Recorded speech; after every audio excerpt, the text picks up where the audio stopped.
Hello everyone. आज का हमारा टॉपिक रहने वाला है आइडियलिस्ट थ्योरी ऑफ स्टेट, जिसे हिंदी में राज्य का आदर्शवादी सिद्धांत बोला जाता है। इस वीडियो में हम समझने वाले हैं कि आइडियलिस्ट थ्योरी ऑफ स्टेट क्या होती है, क्या इसके फीचर्स हैं और कौन से ऐसे थिंकर्स हैं जिन्होंने इस थ्योरी के प्रति कंट्रीब्यूट किया, as well as the criticism and significance of this theory. So let's begin. Idealist theory को absolute theory, philosophical theory, metaphysical theory and mystical theory के नाम से भी जाना जाता है। एब्सोल्यूट थ्योरी से इसलिए कहा जाता है क्योंकि ये एब्सोल्यूटिज्म को सपोर्ट करती है। ये एक निरंकुश या एब्सोल्यूट स्टेट को सपोर्ट करती है। फिलोसॉफिकल, मेटाफिजिकल और मिस्टिकल इसे इसलिए कहा जाता है क्योंकि ये थ्योरी नेचर में फिलोसॉफिकल है, और मेटाफिजिक्स भी फिलोसॉफी की एक ब्रांच ही होती है जो कि नॉलेज, ट्रूथ या एग्जिस्टेंस जैसे सब्जेक्ट्स को एक्सप्लोर करती है। ये फोकस करती है व्हाट ऑट टू बी पर रादर देन व्हाट इज पर, यानी कि क्या होना चाहिए पर ये फोकस करती है, ना कि क्या है पर। दैट इज द रीजन इसको फिलोसॉफिकल थियरी बोला जाता है। इसका जो सेंट्रल थीम है वो है to idealise and glorify the state. ये स्टेट को ग्लोरीफाई करती है। इसका मानना है कि स्टेट एक मॉरल या नैतिक इंस्टीट्यूशन है जो कभी गलत ही नहीं हो सकता, और एक इंडिविजुअल का भला इसी में है कि वो स्टेट को फॉलो करे, और एक इंडिविजुअल की डेवलपमेंट भी तभी तक पॉसिबल है जब तक वो स्टेट का पार्ट है। स्टेट जो है या राज्य जो है वो सबके भले के लिए ही सोचता है। तो state is supreme then the individual, just like the organic theory of the state. Organic theory भी तो यही बोलती है। और जैसा कि मैंने बताया, स्टेट एक मॉरल इंस्टीट्यूशन है, इसकी अपनी एक पर्सनालिटी है, अपनी एक विल या इच्छा है जो सभी इंडिविजुअल्स की विल को रिप्रेजेंट करती है। और स्टेट जो है वो धरती पर भगवान का या गॉड का एक फॉर्म है, एम्बॉडीमेंट है या एक रूप है। इसीलिए ये स्टेट को ग्लोरीफाई करते हैं। और जो की थिंकर्स एसोसिएटेड हैं इस थियोरी ऑफ स्टेट से, जिन्होंने कंट्रीब्यूट किया है टुवर्ड्स दिस थियोरी, वो हैं Friedrich Hegel, Immanuel Kant, T H. Green और बर्नार्ड बोसानक्वेट। और ये थियोरी पॉपुलराइज हुई in the 18th and the 19th century. हालांकि इस थियोरी की जो रूट्स हैं वो बहुत पुरानी हैं, which date back to the times of Plato and Aristotle. तो इसकी हिस्ट्री को समझ लेते हैं, इससे आपको ये थियोरी बेहतर तरीके से समझ आएगी। तो जैसा कि मैंने पहले कहा कि आइडियलिस्ट थियोरी की जो रूट्स हैं they date back to the times of Plato and Aristotle. दोनों ने ही स्टेट को एक बहुत ही इम्पॉर्टेंट इंस्टीट्यूशन माना है, और दोनों ही थिंकर्स का मानना था कि एक इंडिविजुअल अपना बेस्ट स्टेट के अंदर ही रियलाइज कर सकता है, विच मीन्स कि वो स्टेट ही है जिसके अंडर एक इंडिविजुअल का सबसे ज़्यादा विकास या डेवलपमेंट हो सकता है। प्लेटो ने तो ये भी कहा था कि state is individual writ large. ये हमने समझा था ना ऑर्गेनिक थियोरी वाली वीडियो में। एरिस्टोटल भी मानते थे कि स्टेट जो है वो इंडिविजुअल को एक गुड लाइफ प्रोवाइड करती है, और एक इंडिविजुअल की एग्जिस्टेंस तभी तक है जब तक वो एक स्टेट का पार्ट है। और स्टेट सिर्फ पॉलिटिकल और इकोनॉमिक इंस्टीट्यूशन ही नहीं है, बल्कि एक मॉरल एसोसिएशन भी है जो इंसान को नैतिक बनाती है, मॉरल बनाती है। तो इन आइडियाज ने इंस्पायर किया आइडियलिस्ट थियोरी ऑफ स्टेट को, और हम ये भी कह सकते हैं कि जो ऑर्गेनिक थियोरी ऑफ स्टेट है उसने भी इंस्पायर किया आइडियलिस्ट थियोरी ऑफ स्टेट को। और इस थियोरी की डेवलपमेंट में जो सबसे इम्पॉर्टेंट रोल प्ले किया है वो प्ले किया है जर्मन फिलोसोफर्स ने, जिनमें आते हैं कैंट और हीगल। तो पॉपुलैरिटी इस थियोरी को मिली 18th और 19th सेंचुरी में। हीगल तो हम जानते ही हैं, he is famous for his quote, the state is the march of God on earth.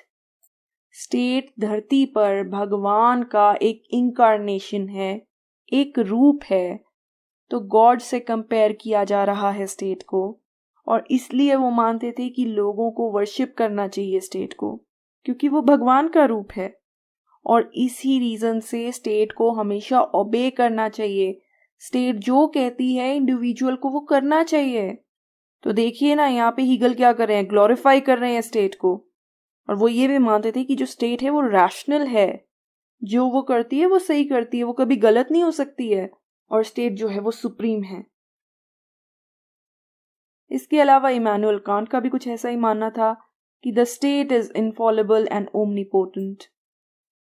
State कभी गलत नहीं हो सकती है, पर राज्य के पास अनलिमिटेड पावर है। अपने आइडियाज में कांट रूसो से भी प्रभावित थे।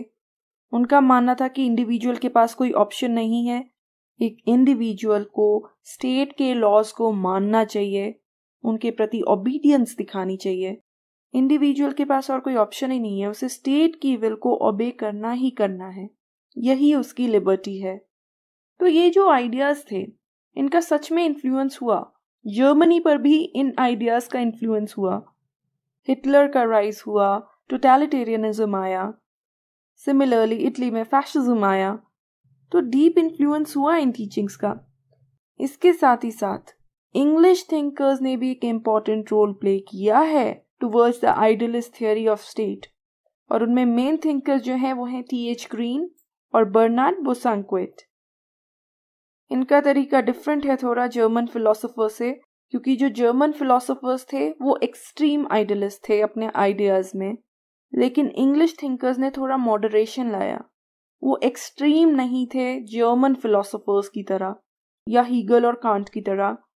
बोसांक्वेट स्टेट को एक लॉजिकल इंस्टीट्यूशन मानते थे जो कि एक इंडिविजुअल की हेल्प कर सकती है उसकी डेवलपमेंट में। स्टेट ऐसी अपॉर्चुनिटीज प्रोवाइड करे इंडिविजुअल्स को जिनसे उनका कैरेक्टर डेवलपमेंट हो सके और इंडिविजुअल्स एक परफेक्ट इंडिविजुअल बन सके, ऐसा मानना था बोसांक्वेट का। साथ ही साथ टी.एच. ग्रीन भी ऐसा ही मानते थे। उनका मानना था that state is the only source of legitimate rights. राज्य जो है वो राइट्स का एकमात्र लेजिटिमेट सोर्स है, विच मीन्स कि एक इंडिविजुअल राइट्स तब तक एंजॉय कर सकता है जब तक वो एक स्टेट का पार्ट है, और अगर वो स्टेट के मेंबर नहीं है तो उनके पास कोई राइट्स नहीं है। ग्रीन ये भी मानते थे कि एक इंडिविजुअल स्टेट के अंदर रहकर ना ही सिर्फ एक गुड लाइफ या अच्छी लाइफ जी सकता है, बल्कि रीजन को भी डेवलप कर सकता है। तो आप देख सकते हैं कि जो इंग्लिश फिलोसोफर्स थे वो थोड़ी मॉडरेट थे, दे वर नॉट एक्सट्रीमिस्ट्स। इनका ये नहीं मानना था कि स्टेट कभी गलत नहीं हो सकती है या स्टेट ओमनीपोटेंट है, जैसा कि जर्मन फिलोसोफर्स मानते थे। तो ये थी इस थियोरी की हिस्ट्री। तो आई एम श्योर कि हिस्ट्री समझ लेने के बाद अब आपको थोड़ा क्लियर हो गया होगा कि आइडियलिस्ट थियोरी कैसी होती है, क्या इसके बेसिक आइडियाज हैं, और उसी में फर्दर क्लैरिटी लाने के लिए समझ लेते हैं आइडियलिस्ट थियोरी के फीचर्स को। तो जो सबसे पहला इसका मोस्ट इंपॉर्टेंट फीचर है that is it vest the absolute power in the state. ये स्टेट को एब्सोल्यूट यानी निरंकुश मानता है। इसका मानना है कि स्टेट तो एक एथिकल या मॉरल इंस्टीट्यूशन है जो कि कभी गलत नहीं हो सकती है, और गलत कैसे होगी, क्योंकि ये पृथ्वी पर भगवान का रूप जो है। स्टेट की अपनी एक विल है, उसकी अपनी एक पर्सनालिटी है, और इससे हमें पता चलता है कि ये थ्योरी मानती है कि स्टेट एक एंड है और इंडिविजुअल एक मीन्स या माध्यम है। स्टेट सुप्रीम है, वो इंडिविजुअल से ज़्यादा इंपॉर्टेंट है, just like the organic theory. वैसे मैं बता दूं कि दोनों ऑर्गेनिक थियोरी और आइडियलिस्ट थियोरी के बीच का डिफरेंस क्या है।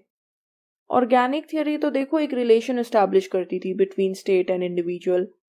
स्टेट को एक ऑर्गेनिज्म मानती थी और इंडिविजुअल को उसके ऑर्गन्स या बॉडी पार्ट या सेल्स मानती थी, और साथ ही साथ ये कहती थी कि जो इंडिविजुअल्स हैं वो आपस में इंटर रिलेटेड हैं। लेकिन आइडियलिस्ट थियोरी ऐसा कोई रिलेशन यहाँ एस्टैब्लिश नहीं कर रही है। ये तो स्टेट को ही सुप्रीम मान रही है कि स्टेट एब्सोल्यूट है, स्टेट कभी गलत नहीं हो सकती, स्टेट के पास अनलिमिटेड पावर्स हैं, स्टेट ही मॉरल है। इंडिविजुअल तो उसके सामने बहुत छोटी चीज है, क्योंकि स्टेट तो भगवान का रूप है। तो जैसा रिलेशन ऑर्गेनिक थियोरी में एस्टैब्लिश किया गया था वैसा रिलेशन यहाँ नहीं है।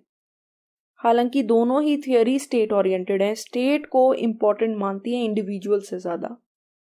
बस सिंपल सा डिफरेंस आप ये समझ लो कि ऑर्गेनिक थियोरी तो स्टेट को एक ऑर्गेनिज्म मानती है, लेकिन आइडियलिस्ट थियोरी स्टेट को एब्सोल्यूट मानती है, गॉड से कंपैरिजन करती है स्टेट का। ये भी स्टेट को एक नेचुरल इंस्टीट्यूशन मानती है, एक नेसेसरी या जरूरी इंस्टीट्यूशन मानती है, और एक एब्सोल्यूट एसोसिएशन मानती है। Which we have already explain कि स्टेट की अपनी एक इंडिपेंडेंट विल है या इच्छा है, अपनी एक पर्सनालिटी है। स्टेट ऑर्गेनिक है, उसे किसी के द्वारा बनाया नहीं गया है या ह्यूमंस ने उसे क्रिएट नहीं किया है। ये एक नेचुरल क्रिएशन है और नेसेसरी भी है क्योंकि एक इंडिविजुअल की existence with in the state है। साथ ही साथ स्टेट इंडिविजुअल्स की फ्रीडम को प्रोटेक्ट भी करती है और इंडिविजुअल के पास क्या फ्रीडम होनी चाहिए ये भी स्टेट डिसाइड करती है। तो स्टेट ही क्रिएटर है एक इंडिविजुअल की फ्रीडम की। और इंडिविजुअल की फ्रीडम किस में है कि वो स्टेट की इच्छा को या स्टेट की विल को फॉलो करे। एक इंडिविजुअल के राइट्स और लिबर्टीज तभी तक एग्जिस्ट कर सकते हैं अगर स्टेट है तो, क्योंकि लॉज तो स्टेट से ही बनते हैं और स्टेट से ये जो लॉज बन के आते हैं वो परफेक्ट लॉज होते हैं क्योंकि वो क्रिएट किसके द्वारा किए गए हैं, वो स्टेट के द्वारा क्रिएट किए गए हैं और स्टेट तो कभी गलत ही नहीं हो सकती है। और ये लॉज नैतिकता या मोरालिटी पर आधारित होते हैं, इसलिए इन लॉज को इंडिविजुअल को फॉलो करना चाहिए। इसी में इंडिविजुअल्स की फ्रीडम है। Another important feature is no rights to individuals. Idealist के अनुसार इंडिविजुअल के पास राइट्स नहीं हो सकते, उसके पास सिर्फ और सिर्फ ड्यूटीज हो सकती हैं और इंडिविजुअल की ये ड्यूटी है कि वो स्टेट के लॉज के प्रति ओबीडियंस दिखाए। और ऐसा क्यों है, क्यों एक इंडिविजुअल को ओबीडियंस दिखानी चाहिए स्टेट लॉज के प्रति, वो हम अब समझते हैं। Because the basis of state is will not force. State का जो आधार है वो फोर्स नहीं है बल्कि विल है, यानी कि इच्छा है। इस थियोरी के सपोर्टर्स ये मानते हैं कि स्टेट एक पर्सन है, स्टेट की अपनी एक विल है, स्टेट की अपनी एक पर्सनालिटी है, जो कि मैं पहले भी बता चुकी हूँ, दोहरा चुकी हूँ। लेकिन ये जो विल है ये एक रियल विल है और ये विल या इच्छा सभी की विल्स को रिप्रेजेंट करती है, यानी कि सभी इंडिविजुअल्स की इच्छाओं को ये रिप्रेजेंट करती है। सो एक इंडिविजुअल को हमेशा हमेशा हमेशा एक स्टेट के लॉज को ओबे करना चाहिए, उनके प्रति ओबीडियंस दिखानी चाहिए। व्हाई? क्योंकि वो लॉज क्या रिप्रेजेंट करते हैं, वो लॉज रिप्रेजेंट करते हैं स्टेट की विल को। तो आपको देखो मैंने ये सारे पॉइंट्स आपस में कनेक्ट करके समझा दिए हैं और इसीलिए इस थियोरी के सपोर्टर्स कहते हैं कि जब एक इंडिविजुअल स्टेट को ओबे करता है, स्टेट की बात मानता है, तो दरअसल वो क्या कर रहा है, वो अपने आप को ही ओबे कर रहा है क्योंकि जो स्टेट की इच्छा है वो ही एक इंडिविजुअल की इच्छा है। एंड ये मैं पहले ही बता चुकी हूँ, the state is omnipotent and omnicompetent. State के पास अनलिमिटेड पावर्स हैं, state is equivalent to God, तो कभी ये कुछ गलत नहीं कर सकती, सभी मैटर से ये अच्छे से डील कर सकती है। And it is the embodiment of God on अर्थ। भगवान का एक रूप है ये पृथ्वी पर। बस वैसे तो आप इस लाइन को याद रख लोगे ना, ये जो भी मैंने बोली है, आप कभी नहीं भूल सकते कि आइडियलिस्ट थियोरी ऑफ स्टेट क्या है। So these were the features और ये थी हमारी आइडियलिस्ट थियोरी ऑफ स्टेट। अब समझ लेते हैं कि किस किस बेसिस पर इस थियोरी को क्रिटिसाइज किया गया है। क्रिटिसाइज तो किया ही गया होगा क्योंकि एब्सोल्यूट थियोरी है, एब्सोल्यूटिज्म को सपोर्ट करती है। तो सबसे पहला क्रिटिसिज्म ये है कि एक एब्स्ट्रैक्ट थियोरी है। एब्स्ट्रैक्ट का मतलब ये है कि सिर्फ आइडिया में या सोच में एग्जिस्ट करती है, रियलिटी में एग्जिस्ट नहीं करती। इस थियोरी को एब्स्ट्रैक्ट इसलिए माना जाता है क्योंकि जिस स्टेट को ये डिस्क्राइब करती है वो रियलिटी में एग्जिस्ट नहीं करती है, it is devoid of reality, और इसीलिए इसको मेटाफिजिकल थियोरी भी कहा जाता है या मिस्टिकल थियोरी भी कहा जाता है। सेकंड ये कि ये कंजर्वेटिव है नेचर में। ऐसा माना जाता है कि स्टेट को आइडियलाइज करना कंजर्वेटिज्म का ही एक कैरेक्टरिस्टिक है। कंजर्वेटिव्स वो होते हैं जो चेंज के अगेंस्ट होते हैं। दे बिलीव इन स्टेटस को, जैसा है वैसा रहने दो, जैसा चलता आ रहा है वैसा चलते आने दो। और अगर हम एक स्टेट को आइडियलिस्ट दिखा देंगे, उसको एब्सोल्यूट बना देंगे, ये कह देंगे कि उसमें तो चेंज की कोई ज़रूरत ही नहीं है, वो तो परफेक्ट है क्योंकि वो भगवान का रूप है, तो इसका मतलब तो यही है ना, आप स्टेट में कोई चेंज नहीं चाहते हैं, तो हो गई ना ये नेचर में conservative. It is dangerous to the rights and freedom. Yes, it is. ये मानती है कि इंडिविजुअल की भलाई इसी में है कि वो स्टेट को फॉलो करे, तभी वो राइट्स एंजॉय कर पाएगा। ये थ्योरी मानती है कि इंडिविजुअल की भलाई इसी में है कि वो स्टेट को फॉलो करे, स्टेट के लॉस के प्रति ओबीडियंस दिखाए, राइट से कुछ खास प्रोवाइड नहीं करती है, ड्यूटीज एक्सपेक्ट करती है इंडिविजुअल से, और फ्रीडम भी इंडिविजुअल की इसी में है कि वो स्टेट की विल को फॉलो करे। तो इसमें इंडिविजुअल राइट्स और फ्रीडम की बात कहाँ हो रही है? ऐसी थियरी इंडिविजुअल के राइट्स और फ्रीडम के लिए एक खतरा है। Also it is based on wrong conception. Idealist ये मानते हैं कि स्टेट की जो विल है वो सभी इंडिविजुअल्स की इच्छाओं को रिप्रेजेंट करती है। आइडियलिस्ट ये मानते हैं कि स्टेट की जो इच्छा है वो सभी इंडिविजुअल्स की इच्छा को रिप्रेजेंट करती है।